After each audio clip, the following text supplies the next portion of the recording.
Tuhan Shalom. Shalom. Apa kabar hari ini? Luar biasa, puji Tuhan. Kita dipertemukan lagi tempat ini untuk memuji dan memuliakan nama Tuhan. Mari kita siapkan hati dan pikiran kita. Kita mau fokus kepada Tuhan. Haleluya Yesus Tuhan. Ini hidup kami Tuhan. Kami datang, kami persembahkan kepadamu Tuhan. Haleluya Yesus. Penuhi setiap hati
Setiap karya keselamatan yang boleh dia kerjakan dalam setiap kehidupan kau dan saya pada hari ini.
semua. Sucikan kami dari segala kesalahan kami dan layakkan kami untuk masuk hadirat-Mu dan menikmati lawatan-Mu pada pagi hari ini.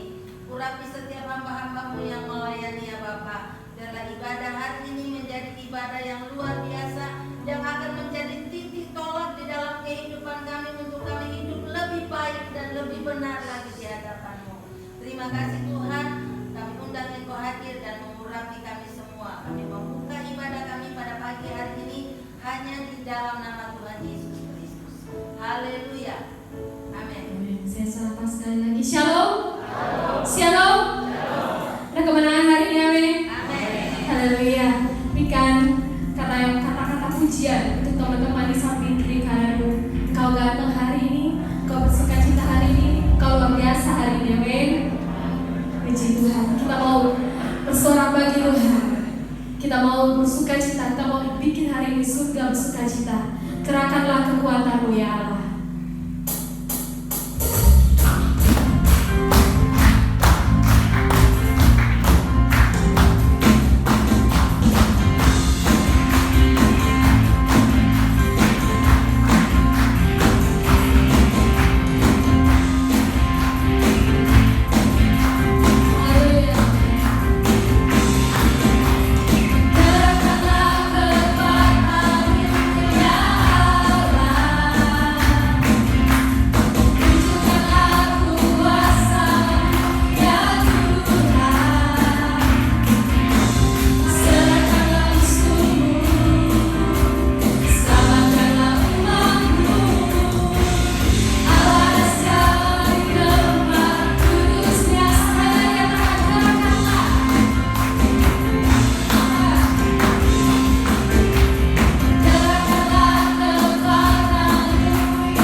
sekarang Tuhan di dalam kehidupan kami. Kami bersyukur kami punya Tuhan yang hebat.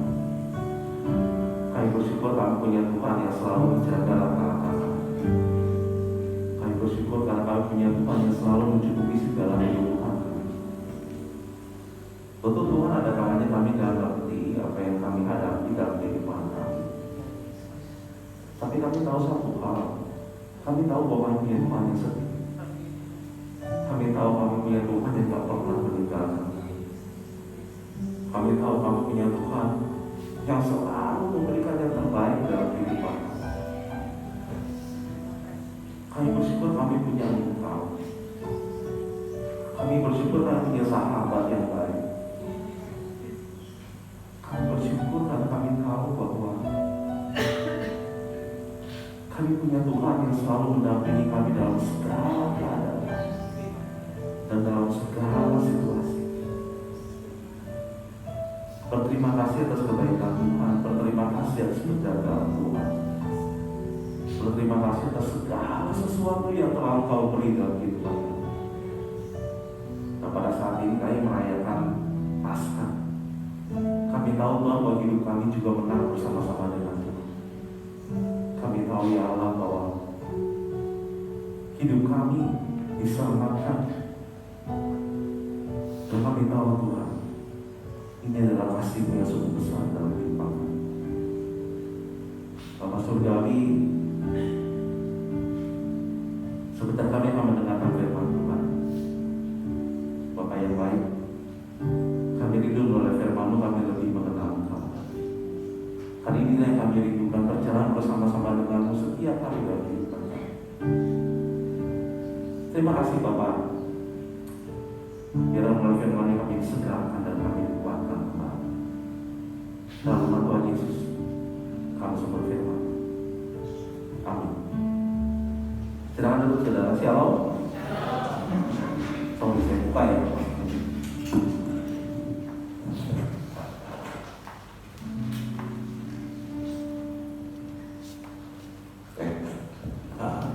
Nah kalau gini kan kelihatan wajah saya enggak.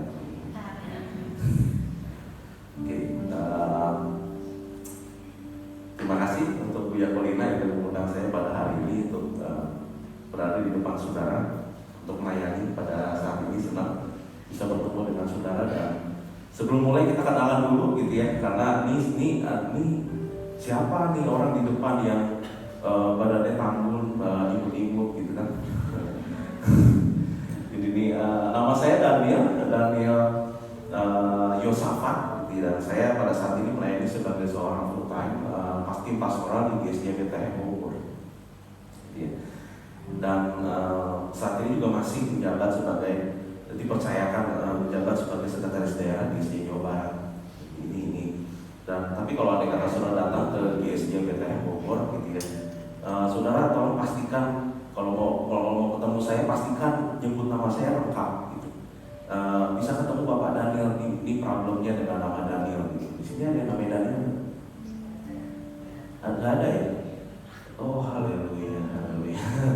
Karena nama Daniel itu nama selebriti, jadi begitu banyak dipakai orang. Di GSPTM nama Daniel itu 42. Jadi kita bisa bikin kebaktian khusus nama Daniel, bikin persekutuan doa nama Daniel gitu ya. Dan kalau kelompok sel itu 4 kelompok sel ya. Jadi nama Daniel itu 42 di GSPTM. Itu data terakhir saya lihat ya, 42 nama ada. Jadi kalau ada kata Daniel yang mana, Daniel kecil, Daniel gede, Daniel itu sibuk, susah deh sekarang ini. Jadi kalau di GSPTM saya biasa dipanggil Daniel Yo atau Daniel Yosafat. Dan jadi saya berkantor di GSPTM di jam-jam kerja. Saya di GSPTM juga sebagai HRD. Kalau kami bingung kan, ngelihat saya wajah ramah, baik hati, gemar menabung ini jadi HRD. Gak ada bakat sebenarnya buat ngomelin orang, tapi ya sebagai HRD sebetulnya saya diminta oleh Bapak Gembala untuk melihat bagaimana ya caranya untuk mengembangkan kehidupan seseorang melalui training, melalui banyak hal gitu, seperti human resource development dan pelatihan setiap volunteer gitu. Itu keuntungannya jadi HR orang untuk meningkatkan kualitas skill mereka. Jadi itu sedikit dari saya. Jadi nanti kalau ada kata kita ketemu di mana gitu ya, bisa nyapa, halo Pak Daniel gitu, masih ingat saya nggak? Mudah-mudahan saya nggak lupa. Tapi kalau ada kata saya lupa, ingetin aja, kita ketemu di Ranca Bungur, di Masana Ranca Bungur gitu ya. Jadi supaya kita jadi lebih akrab, lebih karib sebagai satu keluarga di dalam Tuhan. Dan selamat hari Paskah. Ini Paskah yang luar biasa gitu ya. 1 tahun ulang tahun pandemi. Ya, tapi kita bersyukur karena Tuhan tetap menjaga kita sampai pada hari ini. Ya, tema pada pagi hari ini, saya mau, kalau boleh saya mau kasih judul, itu saya bukan kan kayak ini. Terus saya juga mau handphone kemarin.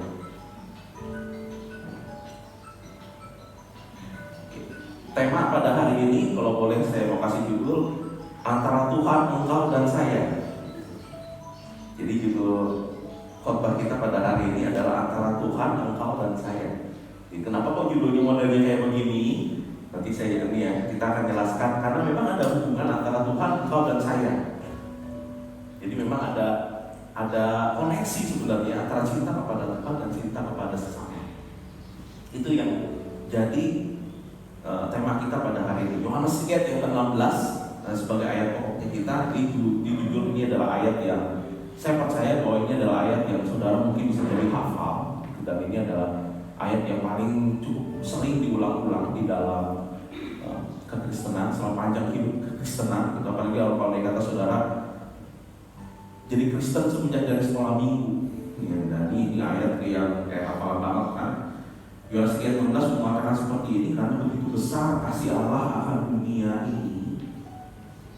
Karena begitu besar kasih Allah akan dunia ini, gitu ya. Sehingga Dia telah mengaruniakan anaknya yang tunggal. Pertanyaannya, mengapa Tuhan mengaruniakan anaknya yang tunggal? Apa yang menjadi motivasi Dia? Motivasinya adalah karena begitu besar kasih Allah akan dunia ini, gitu ya. Jadi ini itulah karena Dia cinta sehingga Dia telah mengaruniakan anaknya yang tunggal. Apa akibatnya? Akibat dari mengaruniakan anaknya yang tunggal, akibatnya adalah supaya setiap orang yang percaya, perhatikan kata-kata, supaya setiap orang, berarti semua, tiap-tiap orang, setiap dari antara kita, tanpa terkecuali, setiap orang yang percaya, berarti semua orang yang percaya, enggak terkecuali, setiap oleh kata yang dipakai, yang percaya kepada Dia tidak binasa, melainkan beroleh hidup yang kekal. Keselamatan itu pasti bagi orang yang percaya. Karena ayatnya ngomongin seperti itu. Setiap orang yang percaya kepada Dia tidak binasa, melainkan beroleh hidup yang kekal. Dan ini yang Tuhan mau. Yang Tuhan mau adalah kita itu hidup kekal. Dan ini juga yang sebenarnya menjadi concern-nya kita sih sebenarnya. Kita itu memang diciptakan untuk hidup yang kekal. Kita itu hidupnya kekal. Dan jadi problem kebanyakan orang, walaupun hidupnya di-set-nya sama Tuhan itu hidup yang kekal, tapi yang jadi masalah adalah kebanyakan hidup kita itu mikirin hal yang sifatnya dunia ini, yang sementara. Padahal kita diciptain untuk hidup yang kekal. Tapi kita mikirnya cuma hal-hal yang sifatnya sementara, kebanyakan. Tapi sudut pandang Tuhan, sebenarnya sudut pandang Tuhan pasti melihat kita konteksnya itu kekal. Jadi jangan heran ya. Jadi jangan heran. Problemnya kita kan karena kita berkecimpung dengan kehidupan sehari-hari, yang kita pikirnya hidup sehari-hari. Sekarang di dunia ini lupa kalau ada kata dunia ini sifatnya cuma sementara. Kita bisa itu hidup kekal. Makanya kita fokusnya kebanyakan mau ini duit gitu ya. Fokusnya kebanyakan mikirnya hal sifatnya ya sekarang ini sibuk kalau permasalahan sehari-hari. Padahal sekali lagi ya, seharusnya pandangan kita menunjuknya kepada sesuatu yang bernilai kita kekal. Dan kalau andai kata Tuhan ngelihat mereka sama matanya Tuhan, maka jangan heran kalau dia kata Tuhan bisa jadi ya, bisa jadi. Saudara telah apa tidak jadi? Bisa jadi. Tuhan tak memberikan saudara kekayaan. Kalau dia kata kekayaan itu mencegah saudara hidup, karena Tuhan lebih sayang kita untuk kekekalan daripada memberikan kita tanda kutip kekayaan, tetapi mencegah kita untuk hidup kekal, melainkan binasa. Itu prioritasnya Tuhan. Dan kemarin ada yang share sama saya di anak youth. Ini anak youth itu tadi saya mau undang satu anak youth baru sama saya hari ini. Saya mau dia kesaksian, tapi saya nggak bisa, dia berhalang. Sorry, saya mau tanya, saya lupa ada kamera.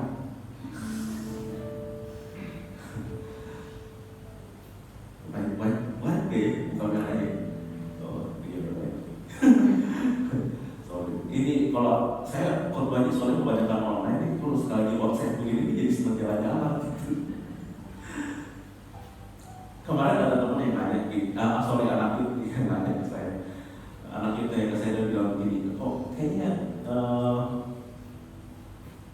dia bilang begini apa itu Tuhan ya katanya. Saya lihat teman-teman saya semuanya udah sukses, padahal ini anak orang kaya. Saya bilang dalam hati sih, wah kamu tuh nggak tahu betapa hokinya engkau. Tapi dia nggak lucu ini anak orang main hoki. Tapi dia sendiri ngelihat diri dia tuh kayak bukan apa-apa gitu. Lu lihat kekayaan tuh kalau ada kata saudara nyampe yang saudara anggap sebagai orang kaya, saudara bisa anggap bahwa banyak yang lebih kaya dari saya dan saya masih merasa kayak orang miskin gitu. Ini orang kaya dan dia bilang teman-teman saya semua pada sukses, semuanya pada oke, semua begini. Tapi saya yang mendahulukan Tuhan, saya yang datang ke gereja kok gini-gini aja kayak gini. Katanya kalau itu Tuhan jadi kepala, bukan jadi ekor. Kok begini ya? Dia ngomong begitu loh. Terus saya ngomong gini, kamu setnya, tolak ukurnya, ukur berkat Tuhan kayaknya keliru. Karena Tuhan itu melihat kita itu makhluk kekal. Makanya yang dilihat itu kekekalan. Kamu nggak bangga ya kalau kamu punya sesuatu yang bernilai kekal.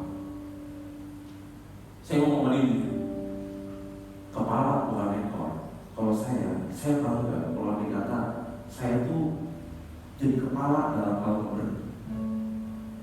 Saya jadi kepala dalam hal mengasihi. Saya jadi kepala di dalam hal melakukan perbuatan-perbuatan baik. Saya jadi kepala menjadi saksi di dalam Kristus. Daripada saya jadi kepala cuma dalam hal duit, tapi pelitnya ditanggung. Saya rasa itu ya Tuhan mau. Ketika kita jadi kepala dalam hal-hal yang nilainya kekal, bukan cuma jadi kepala dalam hal yang dari ini. Jadi kepala dalam hal tenar, tapi kan jadi kepala dalam hal yang dari kekal. Mana yang kamu mau pilih? Dua-duanya sih, memang orang tuh suka serakah sih. Tapi lihat ya, pandangan kita suka keliru. Pandangan kita suka keliru. Tuhan mau supaya kita hidup di kekal, bukan binasa. Dan itu dijanjikan kepada orang-orang yang percaya. Dan itu juga jadi pertanyaan dia kan ya. Saudara percaya apa enggak? Gitu kan? Saya enggak. Ini beda konteks nih dengan jadi orang Kristen. Karena banyak orang kan orang Kristen dari lahir. Banyak orang yang Kristen itu keturunan, gitu kan, bisa dibilang. Yakin, percaya, itu kan jadi pertanyaan. Percaya nggak kalau dia kata Tuhan itu juru selamat? Ini orang yang cerita sama kamu orang Kristen bukan? Beda pertanyaan. Percaya nggak? Tanya dia dalam hati. Coba deh koreksi ini. Tanya benar-benar. Ini Paskah, perayaan Paskah, ini Paskah sebenarnya momen yang paling enak kalau ditanyain hal begini. Saudara percaya nggak sama Tuhan? Bukan ngomongin teori nih ya. Oh saya percaya karena dia aja dari kecil mesti percaya sama Yesus Kristus. Tapi coba tanyanya dari dalam hati, hadis. Jujur aja dari dalam hati. Saudara percaya nggak? Percaya nggak bahwa pada Paskah ini Tuhan Yesus bangkit dan kita diselamatkan? Percaya nggak? Nah, itu silakan jawab di dalam hati. Karena ini loh yang sebenarnya supaya setiap orang yang percaya kepadanya tidak binasa. Setiap orang yang percaya. Kalau andai kata kita tidak memenuhi syarat ini, ya kita nggak punya kehidupan yang kekal kan gitu. Ini percaya, ini pertanyaan paling penting sebenarnya. Dan ini bisa jawabnya saudara. Benar-benar percaya nggak bahwa dia telah menyelamatkan kita? Nah, lanjut ya. Ya, udah buat saya 15 menit. Belum masuk materi loh nih, belum. Tapi apakah cuma sampai situ? Ingat tadi ya, Yohanes 3:16 kan ngomongnya kan Tuhan mengasihi kita sehingga dia mengaruniakan anaknya yang tunggal. Simpelnya, Tuhan mengasihi kita sehingga dia menyelamatkan kita, kan gitu ya. Tapi apa stop sampai di situ? Apa stop cuma sampai Tuhan mengasihi kita lalu kita diselamatkan? Terus lanjutannya apaan gitu? Hari ini kita bahas dua, mencintai manusia dan mencintai Tuhan. Kita mulai dari yang pertama dulu, mencintai manusia. Yohanes 13 ayat 34 sampai 35 ngomongnya begini. Ini loh, bagi orang-orang yang sudah menerima cinta Tuhan, ini loh yang Tuhan mau. Yohanes 13 ayat 34 sampai 35. Aku memberikan perintah baru kepada kamu, yaitu supaya kamu saling mengasihi. Ini uniknya ya, di cetak merah. Sama seperti aku telah mengasihi kamu, demikian pula kamu harus saling mengasihi. Dengan demikian semua orang akan tahu bahwa kamu adalah murid-muridku, yaitu jikalau kamu saling mengasihi. Ya, ini ayatnya begini sebenarnya dalam bahasa.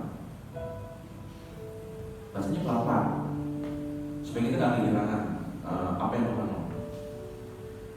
Aku memberikan perintah baru kepada kamu itu supaya kamu saling mengasihi, sama seperti aku telah mengasihi kamu. Saudara tahu patokan dari kasih Kristen itu apa? Patokan dari kasih Kristen adalah sama seperti aku telah mengasihi kamu. Di situ ada kata-kata aku telah mengasihi kamu. Saudara tahu standarnya apa? Standarnya adalah kasih Tuhan yang kita terima. Itu kita pakai untuk mengasihi orang lain.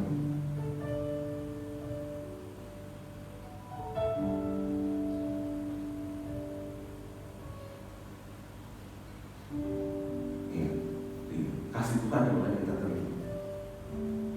Dan situ juga ada ciri-ciri orang Kristen. Dan ngomong ini, dengan demikian semua orang akan tahu. Kalau dikata saudara ditanya, ciri-ciri orang Kristen apa sih? Apa sih yang jadi ciri khasnya orang Kristen? Ada orang bilang, datang ke gereja tiap minggu, wah kitab, gitu. Tapi kalau salib, kalau salib kecil, kalau salib segede gini, itu boleh. Gondol-gondol, gitu kan ya. Semakin gede, semakin oke, gitu ya. Jadi kelihatan jadi orang Kristen. Hari Minggu ke gereja, gitu. Karena kalau nggak ke gereja, tadi sadarnya PKI kan tadi gitu. Itu kan ciri orang Kristen. Tapi kalau menurut Tuhan, ciri orang Kristen kayak begitu. Tuhan ngomongnya gini, dari mana orang tahu bahwa kita adalah orang Kristen? Dari mana orang tahu bahwa kita kita adalah orang percaya. Tuhan mau begini kan, dengan demikian semua orang akan tahu bahwa kamu adalah muridku, yaitu jikalau kamu saling kasih. Dari mana kita tahu? Orang tahu, semua orang tahu ya. Bukan kita doang yang tahu, enggak. Semua orang tahu. Itu kalau kita saling kasih. Jadi ciri khas orang Kristen itu adalah saling mengasihi. Tapi yang paling benar segini ya. Saudara tahu bahwa saya pernah mendengar ada seorang rohaniawan bukan pendeta, ya, rohaniawan bukan orang Kristen. Dari satu kepercayaan yang sangat bagus banget pelayanan sosial, dan dia ngomong begini, biarin mereka bicara tentang kasih, tapi kita melakukan kasih. Busuk banget loh buat saya. Karena banyak dari antara kita yang ngomong kasih tapi tidak melakukan kasih. Padahal yang dimauin sama Tuhan itu adalah ini loh ciri-cirinya, yaitu supaya kita tuh mengasihi. Kita dikenal itu sebenarnya.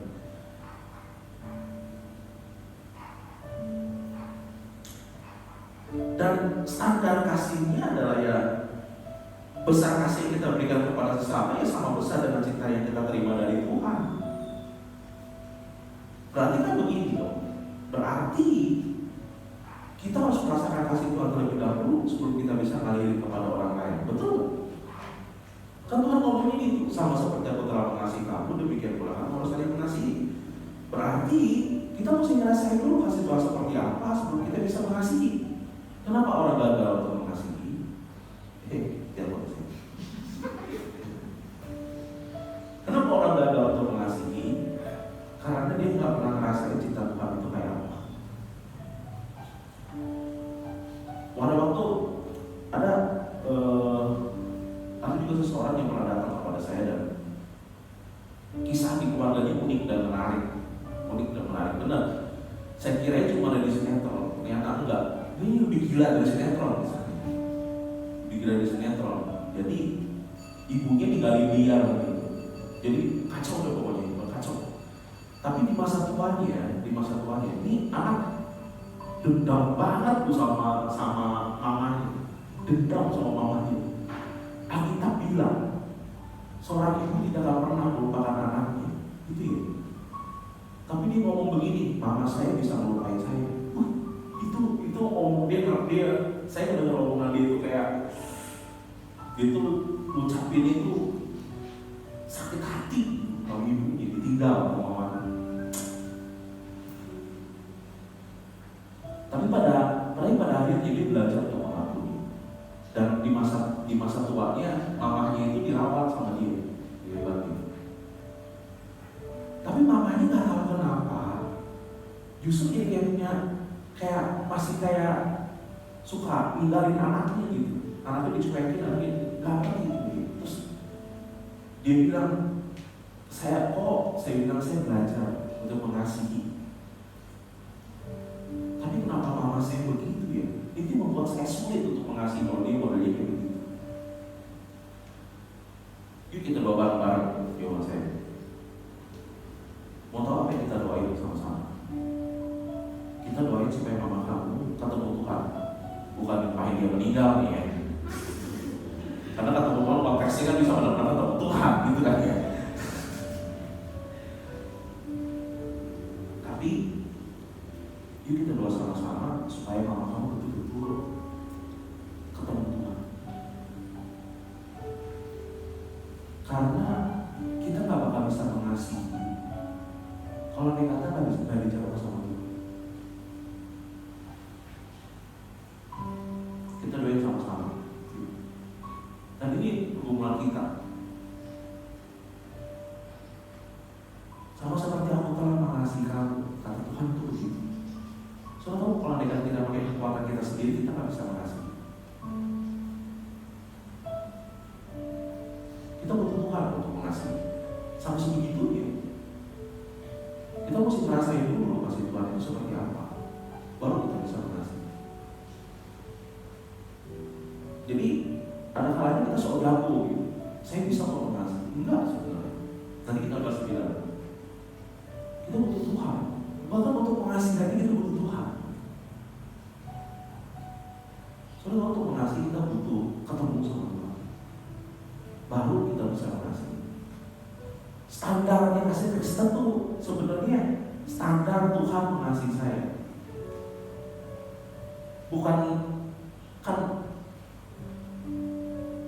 Bukan standarnya saya diperlakukan begitu sama dia, ya saya memperlakukan begitu ke dia. Enggak. Soalnya kamu kasih Tuhan kepada kita modelnya kayak apa? Ngomongin makanan dan ngomongin pasrah kan? Kita jahat sama Tuhan. Kita berbuat dosa sama Tuhan. Tapi itu tidak menghalangi Tuhan mencintai kita dan menyelamatkan kita, kan gitu. Kalau kita nggak ngerasain model kayak begitu, kita nggak bisa melakukan itu juga pada orang lain. Walaupun orang lain jahat sama kita, it's okay. Saya tetap mengasihi dia. Itu kasih Tuhan. Dan jujur ya, berat loh model kayak begitu. Dan saya harus akuin itu. Anak yang datang ke saya bilang mamanya, saya dengar kisahnya, saya geleng-geleng kepala, pusing. Tapi dia bisa mengasihi orang tuanya dan dia tetap mama saya walaupun saya mau doain dia. Itu hebat kok. Kenapa dia bisa begitu? Dia sebenarnya pernah di zaman Tuhan.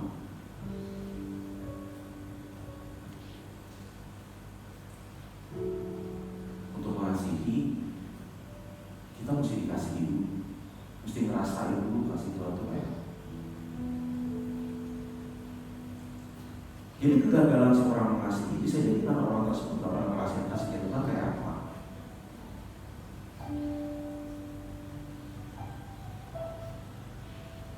Karena gagal untuk memahami kasih Tuhan itu modelnya kayak apa.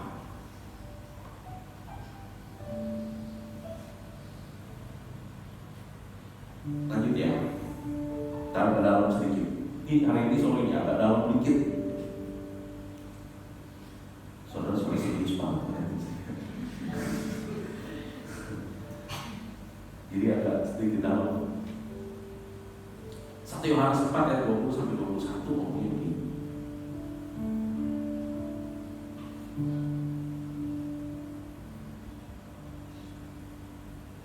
Jikalau seorang berkata, aku mengasihi Allah, dan ia membenci saudaranya, maka ia adalah pendusta. Kita membelak-belakan. Ini nyeblak. Kalau dia kata ada di antara kita yang datang kepada Tuhan nangis-nangis bilang, wah aku mencintai engkau, tapi Judas ini minta ampun. Dipertanyakan kasihnya. Ini bukan saya ngomong, ini firman Tuhan yang bilang. Kalau dia kata seorang berkata aku mengasihi Allah, tetapi dia membenci saudaranya, maka dia adalah tukang bohong. Kata ini. Kasihnya kepada Tuhan itu dipertanyakan. Kenapa begitu? Karena barang siapa tidak mengasihi saudaranya dilihatnya, tidak mungkin mengasihi Allah yang tidak dilihatnya. Dan perintah ini kita terima dari dia, barang siapa mengasihi Allah, ia harus juga mengasihi saudaranya. Saudara, dia firman Tuhan lebih dalam lagi kayak gini. Kan tadi dibilang bahwa yang Tuhan mau adalah kita mengasihi sesama, gitu kan ya. Mengasihi saudara-saudara itu ciri. Dan dia langsung, dan 1 Yohanes ini langsung naikin kepada kasih kepada Tuhan. Tahu kasih? Kalau ada kata kita bilang bahwa ada kata kita mengasihi Allah, tetapi gagal mengasihi saudara yang lain, sebenarnya kasih kepada Tuhan itu dipertanyakan.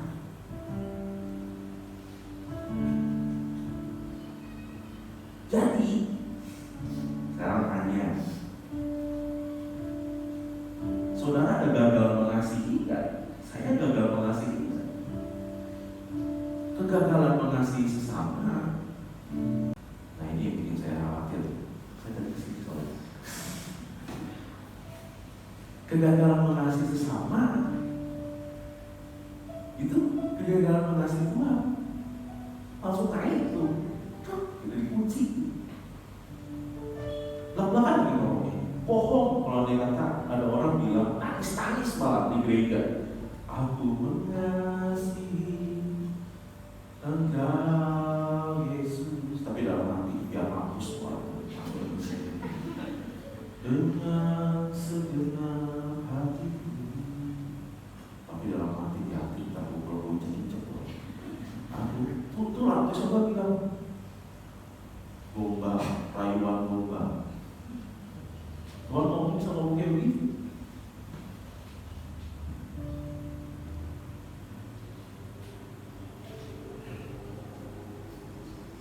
Cinta kepada Tuhan tanpa cinta kepada sesama bohong.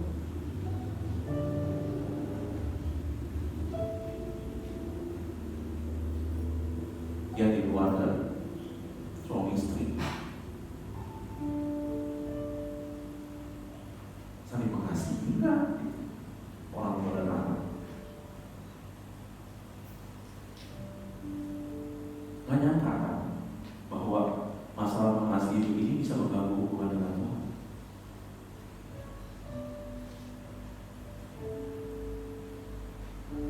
Lanjut ya. 1 Yohanes 5 ayat yang kedua. Inilah tandanya. Dia lagi ngomongin tanda. Tanda lagi gitu. Bahwa kita mengasihi anak-anak Allah. Nah ini kebalik. Dari mana kita tahu bahwa kita mengasihi sesama? Yaitu apabila kita mengasihi Allah serta melakukan perintah-perintah. Tetapi kebalikannya juga terjadi. Kalau ada kata kita bilang bahwa saya mengasihi orang lain, saya mengasihi sesama, tapi nggak mengasihi Tuhan, sama juga, nggak ada gunanya.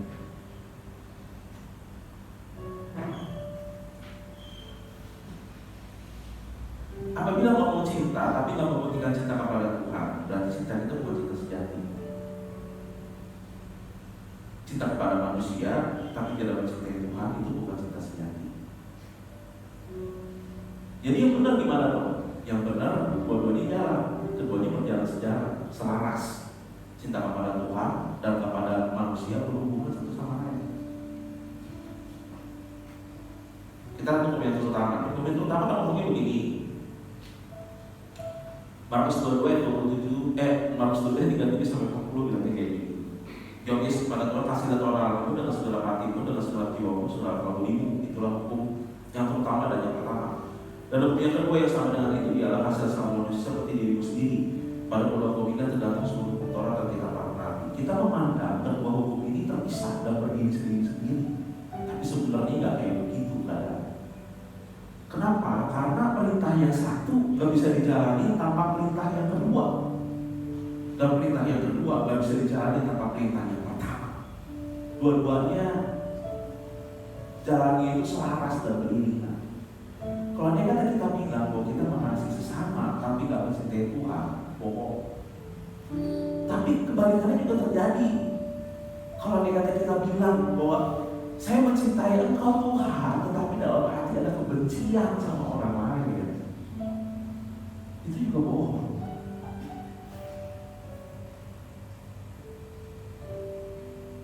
Tapi oke lah, sengaja saya ada di gereja, iya. Kita gagal untuk melakukan perintah Allah dengan sempurna. Karena itu kita butuh Tuhan. Kan kita butuh juru selamat. Makanya kita butuh juru selamat. Kalau kita mau mengasihi baik Tuhan maupun sesama, kita butuh ngerasain dulu kasih Tuhan. Nah gitu kan yang dia omongin di yang pertama.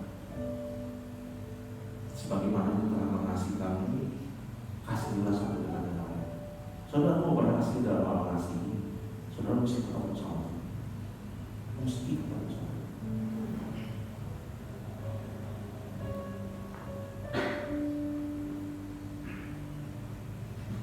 Dan ini jadi topik kita yang kedua. Waktu saya belum habis nih.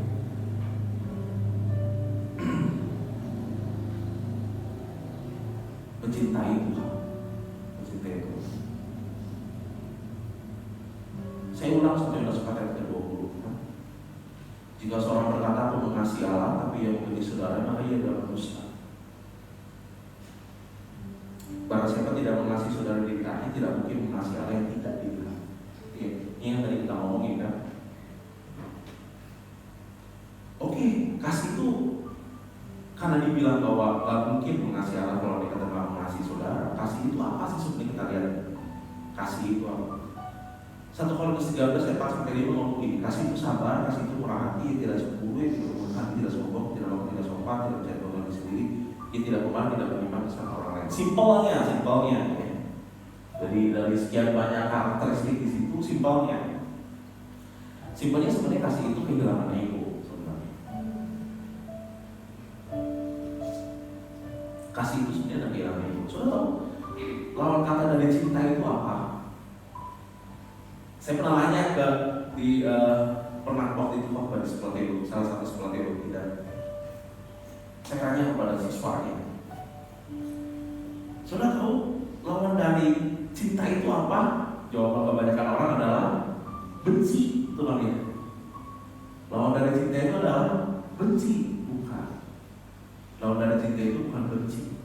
Lawan dari cinta itu adalah ego. Kenapa begitu? Karena cinta itu melepaskan. Ego itu naik. Bingung. Kayaknya saya ngeliat saudara bingung. Orang mau apa di depan.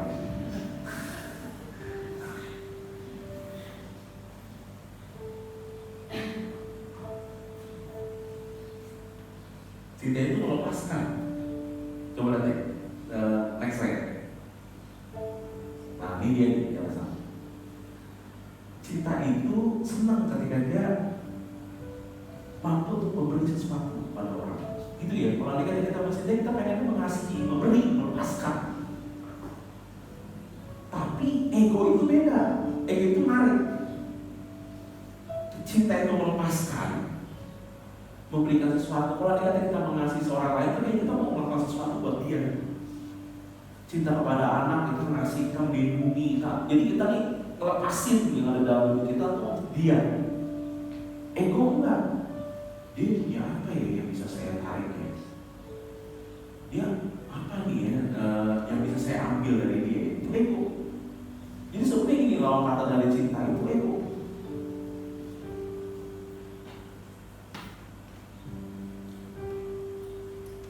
Saya punya kisah menarik nih antara cinta dengan ego. Waktu itu saya lagi bulan madu. Waktu itu bulan madu.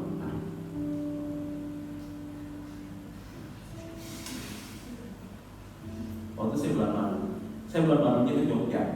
Saya bulan ke Jogja. Dan di Jogja banyak candi kan ya. Jadi saya ke Prambanan gitu. Saya tipikal orang yang senang sejarah. Gitu.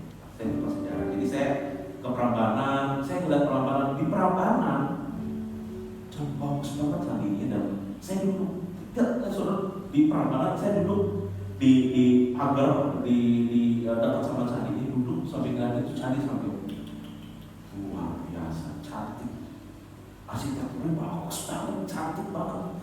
Dan saya bilang, Bu, ini hebat nih orang yang bisa membangun ini nih, hebat, luar biasa.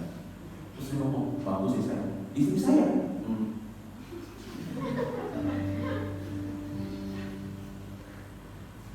Terus salah satu bagus, saya ada orang yang jual buku Prambanan, saya beli saat itu juga. Saya mau tahu sejarahnya. Saya lihat dibangun sama ini isi saya. Terus kita ke Borobudur, saya di Borobudur, wih keren banget, saya bilang bagus banget Borobudur, isi saya. Terus tahu-tahu isi saya nyeletuk begini, isi saya ngomong begini, isi saya ngomong, apa sih bagusnya batu betumpuk begini, batu betumpuk.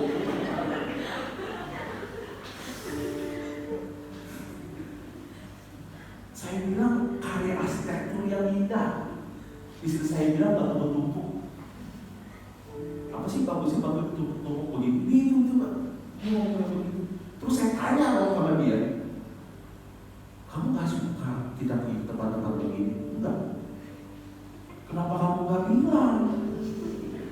Kalau gitu kita ke tempat yang lain. Tapi hebat itu ngomong begini, gak masalah sih.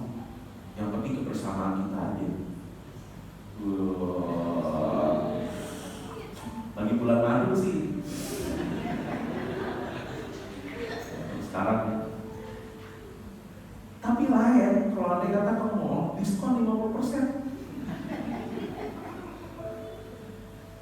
antusias banget. Apalagi sorry buat merek Matahari sale 30%, baju-baju gitu. Dia bisa uprok. Saya ini yang saya bagus gak?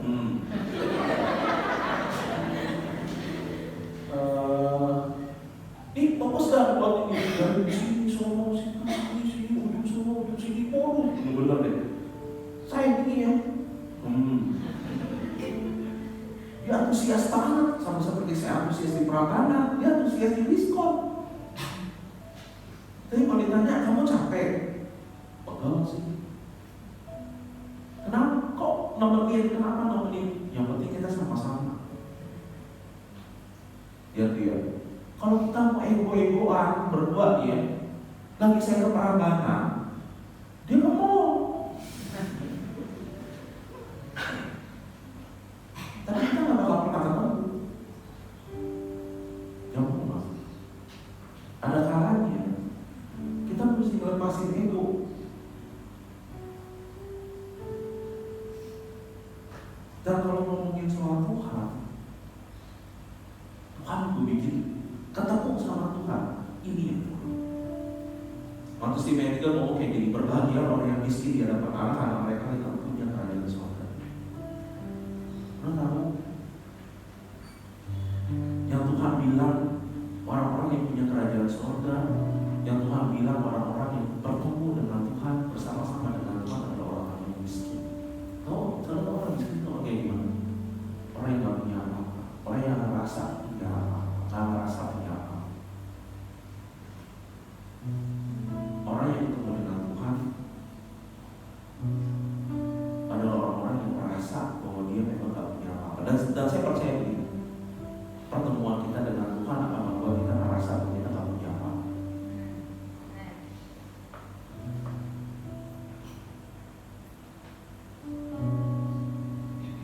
Orang yang miskin adalah orang yang bisa jadi orang yang miskin adalah orang yang doanya umpamanya gitu. Dia bisa berlutut dan dia bisa bilang sama Tuhan, Tuhan saya butuh Tuhan karena saya nggak bisa apa-apa. Saya butuh Tuhan karena saya tahu saya nggak punya apa-apa. Saya butuh Tuhan karena saya tahu saya nggak bisa apa-apa Tuhan. Saya butuh Tuhan karena saya tahu saya nggak bisa jalan dengan kekuatan saya sendiri. Saya butuh Tuhan karena saya tahu bahwa Tuhan, saya nggak bisa apa-apa Tuhan. Ini orang yang miskin.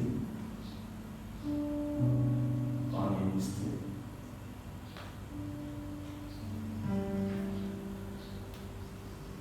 Dan pertemuan dengan Tuhan akan membuat kita itu kehilangan ego. Makanya kenapa kita bisa mengasihi. Lucu kalau andai kata ada orang ketemu Tuhan tapi egonya naik. Itu dipertanyain. Ada orang yang melayani di sini, atau bukan ini ya, kalau ini ya saya udah ngomong ini. Tapi kalau andai kata orang melayani Tuhan di mimbar terus merasa bahwa gue hebat ya, gue jago ya, kayaknya ada yang salah nih sama orang. Karena pertemuan dengan Tuhan, egonya nggak naik. Seharusnya pertemuan dengan Tuhan itu egonya turun, bukan naik. Aneh kalau andai kata di gereja, karena gini, kalau andai kata egonya naik ketika melayani. Kalau andai kata saudara datang ke gereja supaya saudara makin tenar, jujur ya, saudara kalau lagi melayani Tuhan, saudara lagi melayani diri sendiri.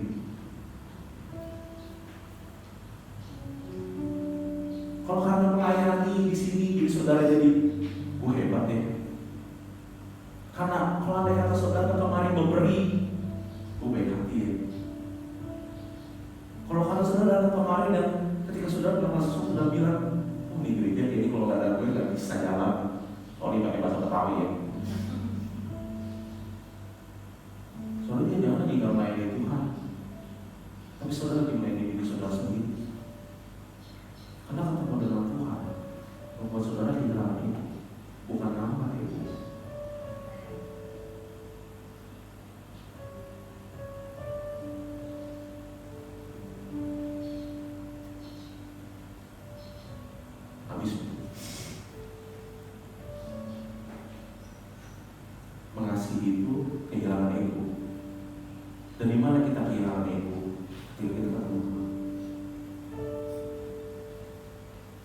Jadi pada saat ini, saya mau tantang saudara. Saya mau tantang. Ketika saudara datang di sini, dan ketika saudara bilang, Tuhan, aku betul-betul mengasihi Engkau. Tanya benar-benar di dalam diri. Tanya dalam hati. Masa dia ngomong begitu, adakah kebencian di dalam hati kepada orang lain? Karena firman Tuhan dia bilang, kalau mereka ada kebencian dalam hati, cinta kepada Tuhan itu akan bertanya. Tapi mungkin ada di antara saudara yang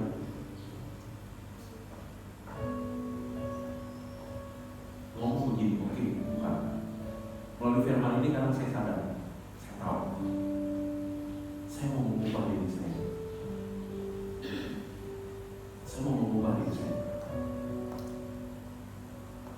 Saya udah terlanjur membenci, dan saya kayaknya gak bisa ngampuni orang. Dia terlalu banyak menyakiti saya. Oke, saya gak bilang bahwa orang yang saudara benci itu baik. Dan rasa sakit itu bisa jadi real, nyata, bahwa betul-betul sudah sakit.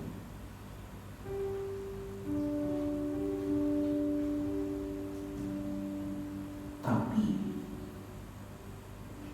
sekarang saya mau belajar untuk mengampuni. Kalau dikata saudara bilang, saya mau belajar untuk mengampuni. Saudara butuh kasih Tuhan, karena kita nggak bisa ngasih pakai kasihnya kita. Percaya deh kalian. Ini saat yang tepat untuk datang kepada Tuhan dan bilang sama Tuhan, Tuhan, saya ini orang miskin, gak bisa apa-apa tanpa Tuhan. Saya butuh Tuhan, bahkan untuk mengasihi aja saya butuh Tuhan. Saat ini saya mau ketemu Tuhan. Saya mau ngerasain kasih Tuhan itu. Saya mau ngerasain kasih itu. Tunjukin deh kasih-Mu kepada saya. Karena saya mau alirin ini kepada orang yang saya benci, yang saya gak suka. Saya mau alirin ini kepada orang-orang yang menyakiti saya dan betul orang sakit misalnya. Tapi saya mau alirin kasih. Saya mau alirin kasih. Mari saudara-saudara bagi berdiri. Dan kita mau meresponi firman Tuhan pada pagi hari ini. Dan tahukah saudara bahwa setelah firman Tuhan, sebenarnya ini adalah saat yang paling bagus untuk check up rohani. Ini medical check up rohani. Firman Tuhan itu, setelah firman itu medical check up rohani. Kita bisa melihat pada diri kita sendiri, lalu bandingkan dengan apa yang Tuhan mau terjadi dalam kehidupan kita. Jadi itu kata saudara. Dan sekarang mari kita lihat ke dalam diri kita sendiri.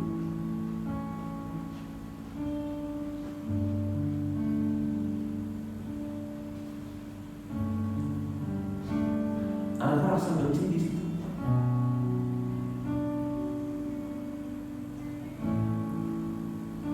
Adakah rasa kepahitan di situ? Sendirian saudara. Gak nyaman mungkin, gak enak mungkin. Tetapi toh gak ada yang tahu juga. Cuma saudara yang tahu sama Tuhan. Jawabnya dengan jujur. Gak ada orang yang tahu, kepala juga gak tahu. Saya juga gak tahu. Tapi ini bukan masalah orang lain juga. Ini masalah antara kita dengan Tuhan. Dan ini pemberesan antara kita dengan Tuhan, bukan dengan orang lain. Dan saudara mungkin gak perlu bilang sama siapa-siapa juga. Tapi di hadapan Tuhan, Tuhan itu tahu. Bahkan itu tanya dalam hati. Dan coba selidiki sendiri. Apakah saya punya kepahitan di situ? Apakah saya punya rasa benci kepada orang lain di situ?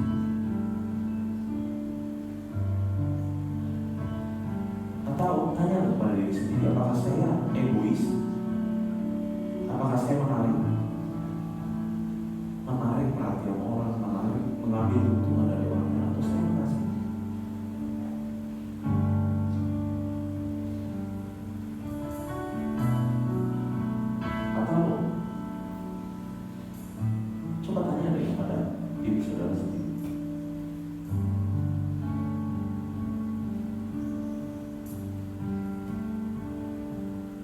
Tuhan?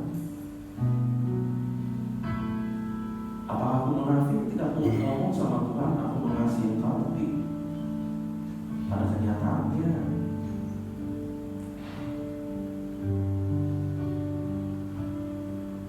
bisa jadi enggak.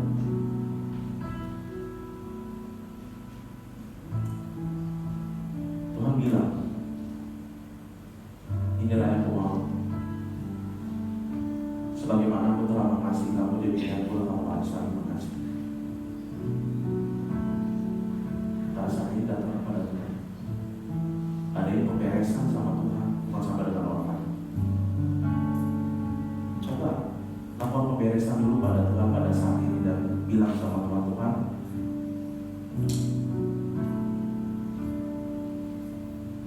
bisa jadi aku gagal mengasihi. Bisa jadi aku gak mengasihi pasanganku, mengasihi anak-anakku, mengasihi orang tuaku. Bisa jadi aku sakit hati dengan teman-temanku dan sebagainya. Tapi jika pada saat ini Tuhan, aku ingin mengampuni mereka, karena aku tahu bahwa gagal mengasihi sesama itu berarti gagal mengasihi Tuhan. Tapi aku butuh Engkau, aku butuh Engkau. Pada saat ini izinkan aku untuk merasakan kasih, izinkan aku untuk merasakan cinta-Mu dalam hidup. Nyatakanlah dirimu, aku ingin bertemu dengan Engkau dalam hidup. Karena aku ingin mengalirkan kasih itu, karena aku ingin supaya orang lain juga dapat merasakan kasih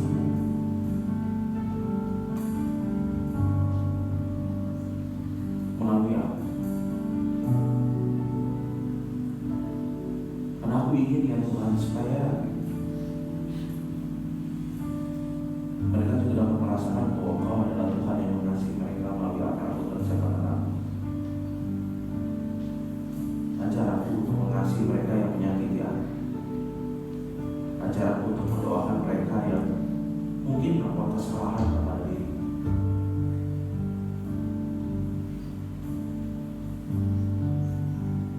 Berdoa kepada Tuhan dan pada saat ini bilang sama Tuhan, Tuhan, aku mengasihi Engkau karena aku telah mengampuni mereka yang telah melakukan kesalahan kepadamu, sama seperti Engkau telah mengampuni kesalahan. Di momen Paskah ini aku bersyukur karena Engkau telah mengampuni kesalahan. Dan di momen Paskah ini aku juga mengampuni orang yang bersalah. Terima kasih Bapak Surgawi atas firman pada pagi hari ini. Kami bersyukur dan berterima kasih atas apa yang telah mengerjakan dalam kehidupan kami. Bersyukur dan berterima kasih karena kami tahu bahwa Kau adalah yang sangat-sangat baik, sangat-sangat baik, sangat-sangat baik.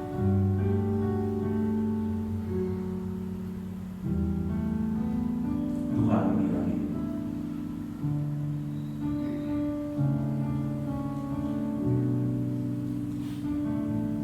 Saudara, sebagai respon dari firman Tuhan pada pagi hari ini, kita mau menjadi kerana Tuhan. Kita mau membagikan kasih Tuhan yang ada dalam diri kita kepada orang-orang lain, supaya orang lain juga tahu bahwa Tuhan adalah Tuhan yang mengasihi. Kita lakukan ini melalui simbol. Jadi pagi ini ada 3 lilin. Nanti saya akan menyalakan 1 lilin, nanti Ibu Yakolina 1 lilin, Bu Ariati 1 lilin lagi. Nanti saudara akan dikasih lilin kecil bagi saudara yang berkomitmen gitu kepada Tuhan, dan Tuhan, saya terima cinta Tuhan, dan saya mau aliri cinta ini kepada orang lain. Bagi saudara yang mau berkomitmen seperti itu, nanti silakan saudara datang untuk ambil lilin yang kecil, lalu menyalakan di belakang yang di lilin yang besar. Tuhan, inilah hidup. Saya akan nyalakan lilin yang besar lagi.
Kami rindu untuk menerangi keadaan di sekitar kami.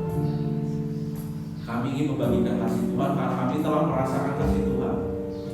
Kami ingin mengampuni orang karena kami tahu bahwa Tuhan telah mengampuni kami. Sulit, susah, ya Tuhan, susah, memang susah. Itulah kenapa kami butuh Tuhan. Itulah kenapa kami butuh juru selamat. Karena kami nggak bisa sendiri, kami nggak bisa pakai kekuatan. Itulah kenapa kami butuh Tuhan. Karena kami nggak hebat, kami nggak jago. Jujur Tuhan, itulah mengapa Engkau menebus kami. Dan itulah kenapa kami butuh juru selamat dalam kehidupan kami. Karena kami membutuhkan Engkau dalam banyak hal, bahkan untuk mengasihi, pun kami butuh Tuhan. Untuk mengasihi istri kami, mengasihi anak-anak kami, mengasihi orang tua kami butuh Tuhan. Terima kasih sekali lagi atas kebaikan-Mu dalam kehidupan kami, dan kami bersyukur sekali lagi atas kasih yang telah Kau berikan, dan kami ingin untuk memberikan kasih itu kepada orang-orang yang ada di sekitar kami, bahkan kepada orang-orang yang menyakiti kami, biar mereka melihat bahwa Kau adalah Allah yang telah menebus kami. Berikan kepada kami kekuatan, berikan kepada kami kemampuan untuk mengasihi, karena kami tahu ya Tuhan, kami telah merasakan kasih-Mu dalam kehidupan kami. Terima kasih Bapak Saudara, dalam nama Tuhan Yesus Kristus kami sudah berdoa dan mengucap syukur. Amin. Silakan ditiup lilinnya. Soalnya tadi saya doa, saya ada khawatir karena saya ngeliat lilinnya makin lama makin kecil gitu, Saudara ya. Iya. Ya, saya kembalikan kepada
Kumau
mengasihi orang-orang yang ada di sekeliling kami sebagaimana Engkau sudah mengasihi kami. Bapa, kami berdoa buat hamba-Mu yang sudah menjadi saluran berkat-Mu pada pagi hari ini. Biarlah Tuhan akan terus memakai hamba-Mu ini, mengurapi, memberkati keluarganya, menjauhkan mereka dari sakit penyakit, sehingga mereka tetap menjadi berkat bagi setiap orang yang bertemu dengan mereka, ya Tuhan. Kami juga berdoa buat bangsa kami pada pagi hari ini. Kami berdoa untuk semua program yang sedang dicanangkan oleh pemerintah kami untuk vaksin pada saat ini, Tuhan. Biarlah proses pemberian vaksin kepada masyarakat boleh berjalan dengan baik, sehingga kami semua masyarakat Indonesia boleh mengalami suatu ketahanan terhadap virus, ya Bapak, sehingga kami boleh melakukan aktivitas kami dengan leluasa dan dengan pertolongan Tuhan. Beri hikmat kepada pemimpin-pemimpin kami. Kami berdoa buat gereja-gereja yang ada di seluruh Indonesia, ya Tuhan. Biarlah Tuhan akan menolong. Mungkin ada di antara mereka yang belum dapat melaksanakan ibadah di gereja sebagaimana yang kami laksanakan. Tetapi Tuhan tolong supaya jemaat-jemaat-Mu boleh mengikuti ibadah-ibadah online, dan supaya mereka pun diberkati oleh Tuhan. Terima kasih Tuhan, terpujilah nama-Mu. Mari saya undang sidang jemaat untuk bangkit berdiri. Terima kasih Tuhan. Bapa kami yang di surga, dikuduskanlah nama-Mu, datanglah kerajaan-Mu, jadilah kehendak-Mu di bumi seperti di surga. Berilah pada hari ini makanan kami yang secukupnya, dan ampunilah kami akan kesalahan kami, seperti kami juga sudah mengampuni orang yang bersalah kepada kami. Dan janganlah membawa kami ke dalam pencobaan, tapi lepaskanlah kami daripada yang jahat. Karena Engkau lah yang mempunyai kerajaan dan kuasa dan kemuliaan sampai selama-lamanya. Angkatlah kedua tangan saudara dan terimalah berkat Tuhan. Tuhan memberkati engkau dan melindungi engkau. Tuhan menyinari engkau dengan wajah-Nya dan memberi engkau kasih karunia. Tuhan menghadapkan wajah-Nya kepadamu dan memberi engkau damai sejahtera. Sidang jemaat yang dikasihi oleh Tuhan, pulanglah ke rumah tangga saudara masing-masing dengan membawa damai sejahtera dari Allah Bapa, kasih karunia di dalam Tuhan kita Yesus Kristus, persekutuan dan penghiburan di dalam Roh Kudus, kiranya menyertai saudara dan saya mulai hari ini sampai Maranatha, Tuhan Yesus datang kembali. Haleluya.